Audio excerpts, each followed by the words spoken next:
Hello and welcome back to Underlab. Today's theory was suggested by Cameron V. Hill, one of my patrons. Undertale's Genocide route is deeply disturbing and its ending epitomizes that word. It really seems that should we go that far, that we've reached the point of no return. And to tell you truthfully, that's pretty much the case, as the game is permanently corrupted after beating the Genocide path. However, things could have turned out very differently. There were 6 souls within containment when we defeated Asgore, and their power could have radically altered the final encounter. What would Asgore be like with the 6 human souls cooperating with him? What if he'd realised at that very moment that Flowey is Azrael? Just what exactly happened in those brief few moments before the very end? There's many possibilities, so let's dig straight into things.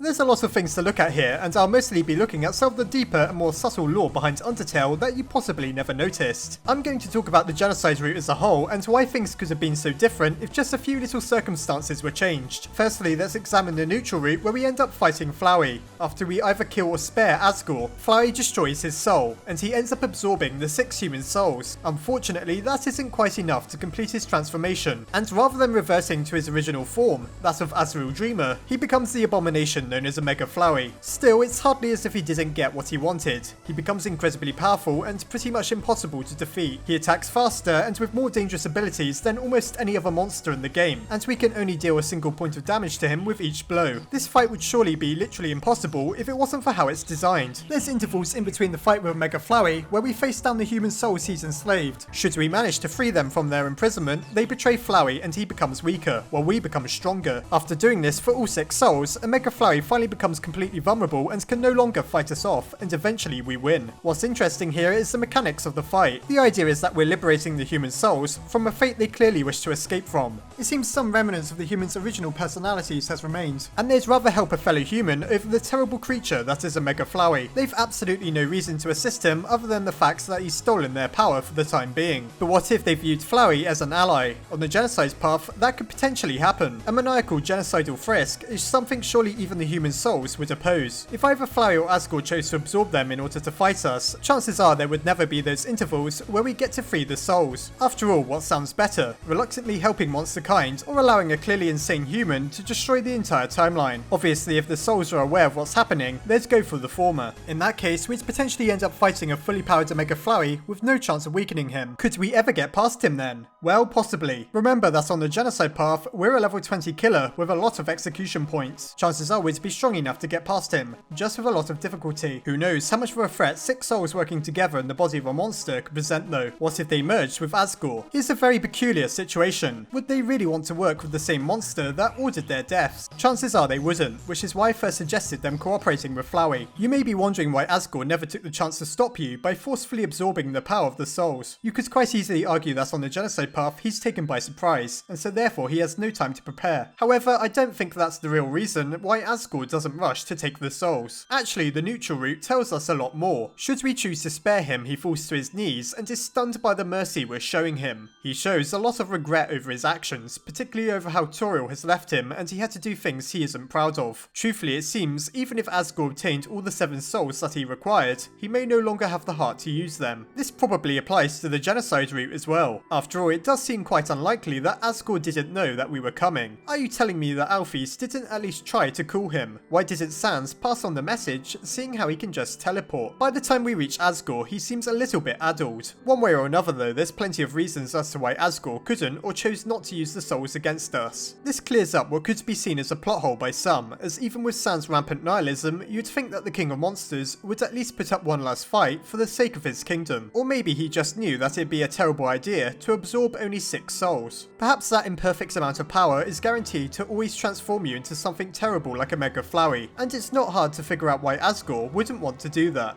Here's an interesting possibility that mightn't have occurred to you at first. If Flowey did take the souls, then surely he'd have enough determination to control the timeline. He could simply reset things to a point before we even reach the throne room. As we know, memories don't simply disappear after resetting. Flowey proves this when he talks about how he's seen every possible interaction and read every book. Therefore, Flowey could choose to warn the entire underground of its impending fate. It's a slightly crazy idea, but imagine fighting all of the monsters on high alert using the entirety of their arsenal against you. Perhaps they wouldn't seem like such a pushover then. Undyne enhanced by Alfie's technology, Sans and Papyrus working together to defeat you. It'd be an entirely different take on the Genocide path, a Genocide hard mode if you will. As fun as that sounds, perhaps I'm getting a little derailed. Let's focus on the 6 human souls and what their stake is in all this. We don't know much about them, though there's plenty we can speculate, as I did in a lot of detail in my video called What Really Happened to the 6 Human Souls. All we know with absolute certainty is that Asgore ordered the deaths of these humans. Also, they appear to cling to the last vestiges of their former personalities. When fighting a Mega Flowey, these manifest in various ways, such as when we're attacked by ballet shoes and knives. As we travel throughout the game, we find the former items of the humans that we can then equip, showing a connection between them and the souls. What does this tell us then? Well, it seems souls remember a fair deal about who they once were. Therefore, it's very difficult to say whether they'd be on the side of a Genocide player or in support of the monsters. On one hand, Frisk is clearly out of control, but on the other, the monsters were responsible for their deaths in the first place. How radically could the ending to the Genocide route be altered then? With the power of the souls, Fly could literally reset the timeline and perhaps prevent us for good from murdering everyone and everything. It seems Sans' depression wasn't as justified as he thought. There always was a failsafe to get around the threat of a rampaging human, though oddly no one sought to use it. Of course, it could have been for any of the reasons I just gave. Another interesting question is if everything happens how we witness it on the Genocide route, are the human souls just left to languish within their containers for all eternity? It seems like it, though we've really no idea. One last possibility is that Sans isn't really dead. Sure, we see him slide off the screen and we hear the death sound play. Here's a very interesting possibility though. Sans is a master of practical jokes, and he tricks us more than once with his whoopee cushion. Who says he doesn't know a way of recreating the death sound, all while he's conveniently out of your view? That way he could avoid death and potentially warn others of the future that awaits them. Is this what the pictures in his workshop refer to? It's described to us as seeing various images of Sans with people we don't recognise. These could be other humans from alternate timelines, and something tells me a monster with the incredible power to hop about different dimensions wouldn't be taken down so easily. While the timeline we exist in may be doomed, Sans can still save many others from a potentially terrible fate, including one where we went on the pacifist route and nothing ever went wrong. That's just speculation, but it doesn't seem too implausible to me. Surely there's a reason for all the mysterious details of the final fight with Sans, such as his weapons made by Gaster, and the fact that we never truly see him die. Oh, and the blood, that's probably just ketchup. So there you have it. Even on the Genocide path, there's hope that at least something positive came of it. Maybe I'm just looking too hard for a happier resolution to a miserable ending, but it's hard to accept that the human can so easily destroy everything with so many mysteries left unexplained.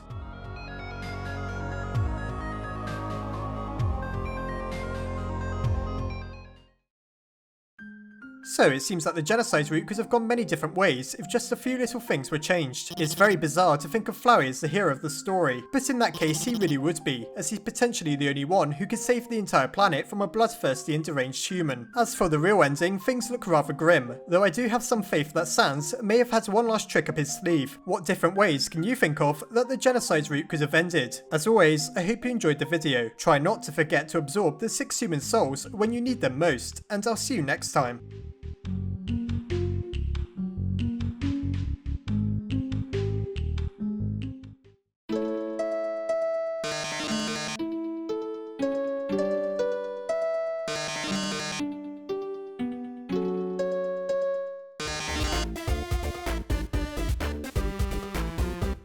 Before I go, I'd just like to say a massive thank you to my patrons, my head scientists Asgore and She, Cameron Vigil, Kay Jensen, Sophronius and Mary, and my Underlab scientists Crystal Sleet, Nicholas Dux, Armin Arlett, Marisa Ray, Corey Kidwell, Yushio Coroni, Sarah Wydra and Emily Gatewood. If you enjoyed this video, please consider checking out the Patreon link below, as well as the video that explains why I'd so massively appreciate your contribution.